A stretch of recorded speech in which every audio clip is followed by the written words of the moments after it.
ओम नमः शिवाय। नमस्कार दोस्तों, आइए सुनते ही शिव महाप्राण की कथा। आप सभी भक्तजन इस कथा को श्रद्धा पूर्वक मन लगाकर सुने। भगवान शिव जी आप सभी की मनोकामना पूर्ण करेंगे और आप सभी के कष्टों को हर लेंगे। सूर्य ने कहा, हे सोनक आदि ऋषियों, ब्रह्मा जी द्वारा इस कथा को सुनकर नारद जी को अत्यंत आश्चर्य हुआ। अस्तु उन्होंने हाथ जोड़कर प्रार्थना करते हुए ब्रह्मा जी से पूछा, हे पिता, शिव जी के बिना विष्णु आदि अन्य सब देवता दक्ष के यज्ञ में क्यों चले गए? फिर विष्णु जी ने शिव गणों के साथ मित्रता पूर्वक युद्ध क्यों किया? वे दक्ष के यज्ञ को बचाने में समर्थ क्यों ना हो सके? ब्रह्मा जी ने उत्तर दिया, हे नारद, पूर्व काल में मेरा छू नामक एक पुत्र था। वह राजा था। दधीचि उसका परम मित्र था। वे दोनों आनंद पूर्वक अपनी राजधानी में रहते थे। कुछ समय बाद ही छू अपने सम्मान एवं पद के कारण अत्यंत अहंकारी हो गया और अपने को सर्वश्रेष्ठ समझने लगा। एक बार उसने च्यवन ऋषि के पुत्र दधीचि के साथ बहुत विवाद किया। छू कहता था कि राजा सबसे श्रेष्ठ है और दधीचि का कहना था कि ब्राह्मण सबसे उत्तम है, क्योंकि अन्य सभी लोग जिनमें राजा भी सम्मिलित हैं ब्राह्मण को प्रणाम करते हैं। परंतु छू उसकी बात को न मानकर तथा उसके परिणाम को अपने तर्क द्वारा काटकर यह कहता था कि देखो, आठों दिक्पाल जो राजा हैं उन्हें प्रजापति तथा ईश्वर कहा जाता है और सब लोग जिनमें ब्राह्मण भी सम्मिलित हैं उनका पूजन तथा सम्मान करते हैं। इसलिए तुम्हें भी उचित है कि तुम हमारी पूजा करो। हे नारद, छू की इस बात को सुनकर दधीचि ने अपने बाएं हाथ से उसके मस्तक पर एक थप्पड़ मारा और ब्राह्मण की श्रेष्ठता को प्रमाणित कर दिखलाया। यह देखकर छू ने अपने हाथ में वज्र उठाकर दधीचि को मार डाला और इस प्रकार उस पर विजय प्राप्त की। जिस समय दधीचि पृथ्वी पर गिरकर मरने को था, उसी समय उसने गुरु का स्मरण करके अपने प्राण त्यागे। उसकी प्रार्थना को सुनकर शुक्राचार्य शीघ्रतापूर्वक उस स्थान पर आ पहुंचे और उन्होंने दधीचि के छिन्न भिन्न शरीर के अंगों को एकत्रित करके उन्हें पुनर्जीवित कर दिया। इस प्रकार जीवन दान एवं आरोग्य प्राप्त करने के पश्चात दधीचि ने शुक्राचार्य से कहा, हे शुक्राचार्य जी, आप मुझे कोई ऐसी युक्ति बतलाइए जिससे मैं अमर हो जाऊं। यह सुनकर शुक्राचार्य ने उत्तर दिया, हे दधीचि, ऐसा वरदान केवल शिव जी ही दे सकते हैं। ब्रह्मा विष्णु आदि देवता भी उन शिव जी के चरण सेवक हैं। उन्हीं की सेवा द्वारा मैंने यह संजीवनी विद्या प्राप्त की है। उनका मृत्युंजय नाम तीनों लोकों में प्रसिद्ध है। उनकी कृपा प्राप्त करके बाणासुर अमर हो गया और वह सब राजाओं, मुनियों तथा ब्राह्मणों में श्रेष्ठ बनकर शिवपुरी में निवास करता है। शिव जी की सेवा करके ही दुर्वासा ऋषि तीनों लोकों के स्वामी बन बैठे हैं और अपने उत्तम चरित्र द्वारा धर्म की रक्षा करते हैं। शिव जी की सेवा करने के कारण ही विश्वामित्र मुनि ने ब्राह्मण पद को प्राप्त किया है और नवीन सृष्टि को उत्पन्न कर अनेक प्रकार की नूतन वस्तुओं को जन्म दिया है। ब्रह्मा जी दिन रात शिव जी की सेवा में संलग्न रहते हैं तथा उन्हीं की आराधना के कारण ही मार्कंडेय ऋषि कल्प समाप्त हो जाने पर भी जीवित बने रहते हैं। हे दधीचि, इंद्र ने शिव जी की सेवा द्वारा ही यह शक्ति प्राप्त की है कि उनका शत्रु किसी भी प्रकार जीवित नहीं बच सकता। भगवान विष्णु भी शिव जी के अनन्य सेवक हैं। जगदम्बा शक्ति भी रात दिन शिव जी की सेवा करने के कारण तीनों लोकों की स्वामिनी बनी हैं। रामचंद्र, परशुराम तथा बलराम ने शिव जी की पूजा से ही अपना नाम अमर किया है। विकट, अंगिरस तथा गौतम ऋषि ने शिव जी का पूजन करके अमृतत्व प्राप्त किया है। बृहस्पति ने भी शिव जी की सेवा द्वारा उच्च पद पाया है। इसलिए इंद्रदेव मुनि बिना इच्छा के ही शिव जी का नाम ले लेने के कारण शिव गणों में सम्मिलित हो गए। वैश्य वर्ण नंदी ने शिव जी की सेवा द्वारा उच्च पद को प्राप्त किया। महाकाल पूर्व जन्म में अक्सर वेद के विरुद्ध कार्य किया करते थे, परंतु शिव जी की सेवा के कारण ही उन्होंने मुक्ति पद प्राप्त किया। ब्रह्मा तथा विष्णु ने परस्पर विवाद करने के उपरांत भी शिव जी के आदि तथा अंत को नहीं पाया। एक बार एक राक्षसी ने धोखे से शिव मंदिर को धोया था। उसी पुण्य के कारण वह कैलाश जा पहुंची और एक राजपुत्री के रूप में उत्पन्न हुई। एक बार एक चोर ने शिवालय में अपने शरीर को त्याग दिया, जिसके कारण उसे परम पद की प्राप्ति हुई। अतः यदि तुमने अमृत प्राप्ति की इच्छा है तो तुमने भगवान शिव की पूजा करो। हे नारद, शुक्राचार्य की बात सुनकर दधीचि ने प्रसन्न होकर कहा, हे स्वामिन, आप मुझे शिव मंत्र का उपदेश दीजिए। तब शुक्राचार्य ने भगवान सदाशिव से प्राप्त संजीवनी विद्या का उपदेश दधीचि ऋषि के प्रति किया और शिव जी का पूजन करने के लिए एक मंत्र का उपदेश भी दिया। फिर मैंने भी दधीचि को शिक्षा दी। तब दधीचि ने अत्यंत प्रसन्न होकर उस मंत्र का जाप करते हुए शिव जी की बहुत सेवा पूजा की। उनकी सेवा से प्रसन्न होकर शिव जी ने अपना दर्शन देते हुए उनसे वरदान मांगने के लिए कहा। उस समय दधीचि ने अपने दोनों हाथ जोड़कर भगवान सदाशिव की बहुत प्रकार से प्रार्थना करते हुए यह कहा, हे प्रभु, आप मुझे अपनी भक्ति प्रदान कीजिए और यह वरदान दीजिए कि मेरी हड्डियां वज्र के समान हो जाएं और मुझे कोई मार न सके। मैं किसी के साथ नम्रता पूर्वक वार्तालाप भी न करूं।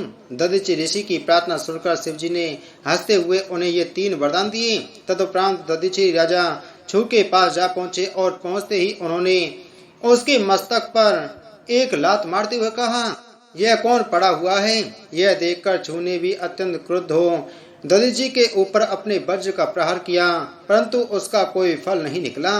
राजा छू ने दधीचि के साथ बहुत समय तक युद्ध किया, परंतु ना तो वह विजय प्राप्त कर सका और न उन्हें किसी प्रकार का कष्ट ही पहुंचा सका। उस समय राजा छू को यह निश्चय हुआ कि दधीचि ने शिवजी से कोई वरदान प्राप्त कर लिया है। हे नारद, यह देखकर राजा छू लज्जित हो भगवान विष्णु का पूजन करने लगा। उसकी भक्ति से प्रसन्न होकर भगवान विष्णु लक्ष्मी सहित गरुड़ पर आरूढ़ हो उसे दर्शन देने के लिए आ पहुंचे। उन्हें देखकर राजा छू ने साष्टांग दंडवत प्रणाम तथा स्तुति करने के उपरांत यह प्रार्थना की, हे प्रभु, दधीचि नामक एक ब्राह्मण पहले मेरा परम मित्र था, परंतु अब शत्रु बन गया है और शिवजी से वरदान प्राप्त कर वज्र शरीर एवं अमर हो गया है। उसने मेरा अनादर करते हुए अपने बाएं पैर से मेरे मस्तक पर लात मारी है और अहंकार में भरकर यह कहा है कि मैं तीनों लोकों में निर्भय हूँ। हे प्रभु, उस पर विजय प्राप्त करने के निमित्त ही मैंने आपका पूजन किया है, क्योंकि आप अहंकार को नष्ट करने वाले ही। अस्तु, आप मुझे कृपा करके यह वरदान दीजिए कि मैं उसके ऊपर विजय प्राप्त कर सकूं। राजा छू की इस प्रार्थना को सुनकर भगवान विष्णु अपने मन में अत्यंत चिंतित होकर यह विचार करने लगे कि यदि मैं इस समय अपने भक्त को वरदान नहीं देता हूँ तो वेद का वचन मिथ्या हो जाएगा। इसके साथ ही यह बात भी है कि यदि मैं इसे वरदान देता हूँ तो भी वेद का वाक्य झूठा होता है, क्योंकि वेद में कहे अनुसार ब्राह्मण सदैव से निर्भय है। इसके साथ यह बात भी है कि मैं शिवजी का भक्त हूँ और दधीचि भी शिवजी का भक्त है। इधर राजा छू मेरा भक्त है। अस्तु, दोनों बातों में से मैं किस बात को रखूं? शिवजी की सृष्टि मेरे द्वारा मोहित नहीं हो सकती, अतः इस संबंध में मेरी कोई भी न चल सकेगी। इस प्रकार विचार करने के उपरांत भगवान विष्णु ने छू से कहा, हे राजन, पहले तो तुम इस बात का अपने मन में निश्चय कर रखो कि शिवजी के भक्त को कहीं भी किसी भी प्रकार का भय नहीं होता। तदुपरांत तुम यह जानो कि हम तुम्हारे सदैव रक्षक बने रहेंगे, जिसके कारण दधीचि अपना हठ त्याग देगा। साथ ही हम तुम्हें यह भी बता देते हैं कि हम दधीचि को किसी प्रकार श्राप दिलवा देंगे। ब्रह्मा जी ने कहा, हे नारद, जब राजा छू ने विष्णु जी का यह कथन स्वीकार कर लिया, तब विष्णु जी ब्राह्मण का स्वरूप धारण कर छल पूर्वक दधीचि के पास गए और उन्हें प्रणाम करते हुए बोले, हे ब्राह्मण, आप मुझे एक वरदान देने की कृपा करें।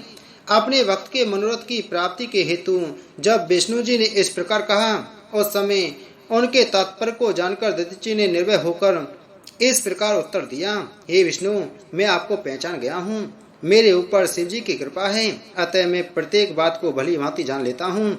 आप मेरे साथ छल करने के निमित्त ही यहाँ ब्राह्मण वेश धारण कर आए हैं। राजा छू ने आपकी बहुत सेवा की है और केवल इसीलिए की है कि वह मुझे परास्त कर सकें। अस्तु, अब आपको उचित है कि आप अपने वास्तविक स्वरूप को प्रकट करें और अपने घर चले जाएं। शिवजी की दया से मैं तीनों काल की बातें जान लेता हूँ और तीनों लोकों में कभी किसी से भयभीत नहीं होता। दधीचि के मुख से यह शब्द सुनकर भगवान विष्णु ने हंसते हुए कहा, ये दधीचि, तुम सत्य कह रहे हो, क्योंकि शिवजी की कृपा प्राप्त होने के कारण सदैव निर्भय हो। परंतु मैं दंडवत करके तुमसे यह प्रार्थना कर रहा हूँ कि तुम मेरे मनोरथ को स्वीकार कर छू के वरदान को पूर्ण करो। यह सुनकर दधीची ने उत्तर दिया, हे विष्णु, शिव जी की कृपा प्राप्त होने के कारण मुझे अब किसी का भय नहीं है। अस्तु आप मेरे साथ ऐसा छल ना करें और अपने लोक को चले जाएं। तब विष्णु जी बोले, अरे मूर्ख, तू मेरी इस बात को क्यों नहीं मानता? मुझसे शत्रुता रखकर कोई सुखी नहीं हो सकता। मैंने रावण आदि महान बलशाली वीरों को भी नष्ट कर दिया है। तू मेरी अवज्ञा मत कर, अन्यथा मैं तुझे अपने चक्र से मार डालूंगा। यह सुनकर दधीची ने कहा, हे विष्णु, आपका कथन सत्य है और आप तीनों लोगों को जीत भी सकते हैं। आपने करोड़ों राक्षसों, दैत्यों तथा अपने शत्रुओं को मारा भी है, परंतु आप यह ध्यान रखें कि शिव भक्तों के ऊपर आपका कोई वश नहीं चल सकता। उनके ऊपर आपका सुदर्शन चक्र निष्फल हो जाता है। इसके परिणाम स्वरूप मैं आपको स्मरण दिलाई देता हूँ कि तारक के कंठ में लगकर आपका चक्र निष्फल हो गया तथा रावण का भी कुछ नहीं बिगाड़ सका।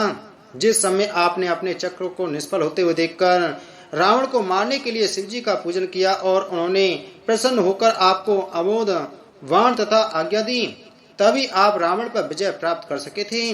आप भली भांति जान लें कि शिवजी की भक्ति के बिना कोई भी कार्य सफल नहीं हो सकता। हे नारद, यह सुनकर विष्णु जी ने अत्यंत क्रुद्ध हो अपना चक्र दधीची के ऊपर छोड़ दिया, परंतु दधीची के शरीर का स्पर्श करते ही वह चक्र सर्वथा निष्फल हो गया। उस समय विष्णु जी अपनी ऐसी पराजय देखकर बहुत व्याकुल हुए। तभी दधीची ने मुस्कुराते हुए उनसे इस प्रकार कहा, हे विष्णु, आप आश्चर्यचकित न हो, मैं आपको चक्र के निष्फल हो जाने का कारण विस्तार पूर्वक समझाता हूँ। यद्यपि आपने बहुत उपायों द्वारा इस चक्र को प्राप्त किया है, परंतु यह मुझे अपना मित्र समझकर नहीं मारता। आप मेरे ऊपर जिस अस्त्र का प्रयोग चाहे करें और अपनी संपूर्ण शक्ति लगाकर मुझे नष्ट करने का प्रयत्न करें, परंतु यह निश्चित है कि आप मेरा कुछ भी नहीं बिगाड़ सकते। यह सुनकर विष्णु जी अत्यंत क्रुद्ध हुए और उन्होंने मां भयानक गर्जना की। उस घोर गर्जना को सुनकर देवता, उपदेवता तथा बैकुंठवासी लोगों की सेना विष्णु जी के समीप तुरंत आ पहुंची। तब विष्णु जी उस सेना को साथ लेकर दधीची के साथ युद्ध करने लगे। हे नारद, विष्णु जी ने सब देवताओं के साथ मिलकर दधीची के ऊपर अनेक प्रकार के अस्त्र शस्त्रों की वर्षा की। इस प्रकार धर्म के प्रतिकूल चलते हुए सबने मिलकर एक मनुष्य को मार डालना चाहा, परंतु उस दशा में भी दधीची निर्भय बना रहा। उसने एक मुट्ठी कुश लेकर जैसे ही उन देवताओं की ओर छोड़े, वैसे ही वे पवित्र त्रिशूल बनकर प्रलय काल की ज्योति के समान चारों ओर अग्नि फैलाते हुए सबको भस्म करने लगे। उन त्रिशूलों ने विष्णु सहित संपूर्ण देवताओं को नष्ट कर देना चाहा। यह दृश्य देखकर सब देवताओं ने अपने हथियार डाल दिए और उस स्थान से भाग खड़े हुए। तब विष्णु जी ने माया द्वारा अपने समान करोड़ों पार्षदों को अपने पवित्र शरीर से उत्पन्न किया, परंतु दधीची ने शिव जी का ध्यान धरकर उन सबको भी भस्म कर दिया। अपने गणों को इस प्रकार नष्ट होते हुए देखकर विष्णु जी ने एक अत्यंत आश्चर्यजनक चरित्र का आश्रय लिया, अर्थात उन्होंने अपना विराट स्वरूप प्रकट किया, अपने शरीर में तीनों लोकों को दिखाया ताकि दधीची भयभीत हो जाए। परंतु उस विराट रूप को देखकर भी दधीची निर्भय बना रहा और बोला, हे विष्णु, आप इस प्रकार माया का प्रदर्शन न करें। यह सब तो केवल मन की शक्ति है, इसमें ईश्वरीय शक्ति कुछ भी नहीं है। आप चाहें तो मेरे शरीर में भी इन सब वस्तुओं को देख लें, तदुपरांत मुझसे छल करें। यह कहकर दधीची ने शिव जी का स्मरण किया और अपने शरीर में से संपूर्ण जीवों को प्रकट करके दिखा दिया। यह गति देखकर सभी देवता वहां से चले गए, परंतु विष्णु जी की इच्छा युद्ध करने से फिर भी विरत नहीं हुई। ये नारद, उस समय विष्णु जी के मन की बात जानकर मैंने उन्हें समझाते हुए कहा, हे विष्णु, आप इस प्रकार हट क्यों कर रहे हैं? आपकी बुद्धिमता और शक्ति का लोभ क्यों हो गया है? क्या आप उन शिव जी के तेज से परिचित नहीं हैं, जो क्षण भर में ही तीनों लोकों को नष्ट कर देने की सामर्थ्य रखते हैं?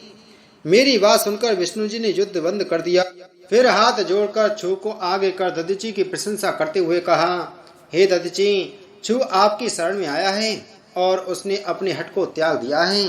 विष्णु जी के इस प्रकार कहने के उपरांत छू ने भी दधीची की स्तुति करते हुए कहा, हे मित्र, तुम मेरा अपराध क्षमा कर दो। तुम शिव जी के परम भक्त हो और तुम्हारा कथन सब प्रकार श्रेष्ठ है। आपके धन्यवाद हैं कि आपके ऊपर शिव जी इस प्रकार दयालु हैं। मैं यह भली भांति समझ गया हूँ कि तीनों लोकों में शिवजी के समान अन्य कोई नहीं है। राजा छू के इन शब्दों को सुनकर दधीचि ने भी उसके ऊपर बहुत कृपा दिखाई। शिव भक्तों की यही रीति है कि जो व्यक्ति उनकी शरण में पहुंचता है उस पर वे कृपा रखते हैं। अस्तु दधीचि ने उस समय विष्णु तथा अन्य देवताओं को यह शाप दिया कि तुम लोगों ने शिव भक्त की महिमा को नहीं समझा। इस प्रकार तुमने भगवान सदाशिव का निरादर किया है। अस्तु तुम सब रुद्र के क्रोध में पड़कर उनसे पराजित होंगे। विष्णु जी भी अपने पार्षदों सहित इसका फल प्राप्त करेंगे। केवल ब्रह्मा ही ऐसे बचेंगे जिन्हें कोई चिंता और शोक नहीं होगा। इतना कहकर राजा छू की ओर कृपापूर्ण दृष्टि से देखते हुए दधीचि ने कहा, हे छू, तुम यह स्मरण रखो कि ब्राह्मण सर्वोत्तम है और वे इस संसार में पूजे जाने योग्य हैं। देवताओं, राजाओं तथा सर्पों आदि से इस प्रकार कहकर दधीचि अपने घर को चले गए। विष्णु जी भी उन्हें प्रणाम करने के उपरांत चिंतित मन से अपने लोक को लौट आए। ब्रह्मा जी, विष्णु तथा सनकादिक को पहले तो अपने हृदय में बहुत ही ग्लानि हुई तथा दुख हुआ, परंतु जब उन्होंने अहंकार रहित होकर शुद्ध बुद्धि से यह पहचाना कि शिवजी सबसे उत्तम हैं, तो उनका खेद नष्ट हो गया।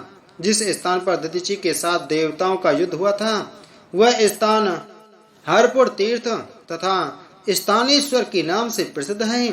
उस तीर्थ की सेवा करने से संपूर्ण दुख दूर हो जाते हैं। जो मनुष्य स्थानेश्वर तीर्थ में जाकर शिवजी का पूजन करता है वह संपूर्ण सुखों को प्राप्त करता है। जो मनुष्य दधीचि तथा छू की यह कथा को पढ़ेगा उसके संपूर्ण शोक नष्ट हो जाएंगे और वह आवागमन से रहित हो जाएगा। जो मनुष्य इस कथा को सुनकर किसी युद्ध क्षेत्र में जाएगा उसकी निश्चित रूप से विजय होगी अथवा वह श्रेष्ठ मृत्यु को प्राप्त कर शिवलोक पहुंचेगा। बोलो शिव महाप्राण की जय। बोलो शिव शंकर भगवान की जय।